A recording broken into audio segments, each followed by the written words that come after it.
ठंड के मौसम में सुषमा शॉल ओढ़े अपने आंगन में बैठी थी। चाय की चुस्की लेते हुए वो अखबार पढ़ रही थी। सुबह सुबह जहाँ उसे घर की रसोई में सबके लिए चाय नाश्ता बनाना था, बच्चों का टिफ़िन पैक करना था, बच्चों को स्कूल भेजना था, वहाँ वो इन सब कामों को छोड़ आज एक सुकून भरी सुबह का आनंद ले रही थी।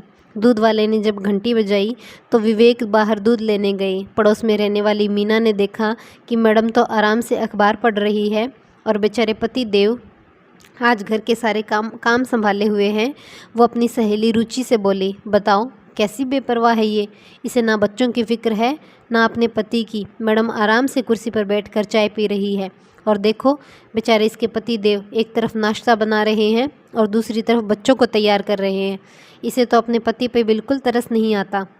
थोड़ी देर दोनों बच्चे तैयार होकर आए। विवेक ने दोनों को नाश्ता दिया और लंच भी पैक कर दिया। वो बाय कहकर स्कूल वैन में चले गई। सुषमा ने भी दोनों को बाय किया। चलो एक काम ख़त्म हुआ। विवेक ने चैन की सांस ली। आखिर आज इन दोनों पति पत्नी को हुआ क्या है?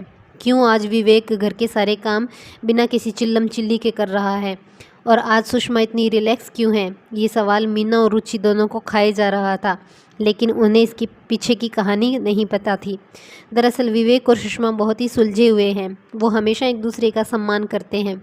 विवेक हमेशा सुषमा को सपोर्ट करता है, लेकिन और सुषमा भी कंधे से कंधा मिलाकर हर सुख दुख में विवेक की साथी बनी रही है।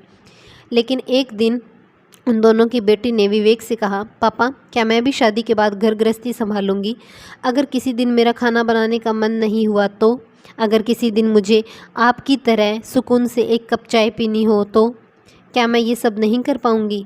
मैंने तो कभी नहीं देखा कि माँ आराम से अखबार पढ़ती है और पापा सुबह काम करते हैं। जब मेरे घर में ही बराबरी नहीं तो मैं बाहर से उम्मीद क्या रखूं? ऐसा भी तो हो सकता है ना कि दोनों मिलकर काम करें। ये ज़रूरी तो नहीं कि घर के सारे काम सिर्फ औरतों के मत्थे ही मढ़ दिया जाए। अपनी बेटी की इन बातों का विवेक पे बहुत ही प्रभाव पड़ा और विवेक ने कहा, बेटा अब तो बराबरी की शुरुआत अपने घर से ही करनी होगी बेटा, लेकिन ध्यान रखना बराबरी की परिभाषा का पाठ पति पत्नी दोनों के लिए ज़रूरी है। जब पति सारा दिन मेहनत करके घर खर्च में सहयोग दे सकता है तो पत्नी को भी आत्मनिर्भर बनकर इसमें बराबरी करनी चाहिए। इसीलिए तो जीवन साथी का तो मतलब ही यही होता है कि एक दूसरे की सहायता करे, एक दूसरे का विश्वास करे और गाड़ी के दो पहियों की तरह साथ चले। बस अगले दिन से ही विवेक ने अपनी बेटी के लिए घर में बराबरी को बढ़ावा दिया और सारा काम खुद करके सुषमा को भी समझा। शुरुआत तो हमें भी अपने घर से ही करनी होगी। सुषमा अपनी अखबार पढ़ने के बाद नहा धोकर तैयार होकर स्कूल के लिए निकल गई। वो मैथ्स की टीचर है और वहीं विवेक किचन समेटकर घर को व्यवस्थित करके जल्दी से तैयार होकर ऑफिस निकल गया। जल्दी में नाश्ता करना तो विवेक को याद ही नहीं रहा और अपना लंच पैक करना भी वो भूल गया। ऑफिस पहुंचते ही विवेक ने सुषमा को फ़ोन किया और बोला, अरे यार तुम एक दिन में इतना काम कैसे कर लेती हो? तुम्हें पता है आज मुझे नाश्ता और लंच बाहर से करना पड़ा। सच में औरतों से बराबरी करना बहुत मुश्किल काम है। सुषमा बोली, कोई बात नहीं, आपको भी तो पता चला ना कि सुबह सुबह हमारे लिए कितना काम हो जाता है।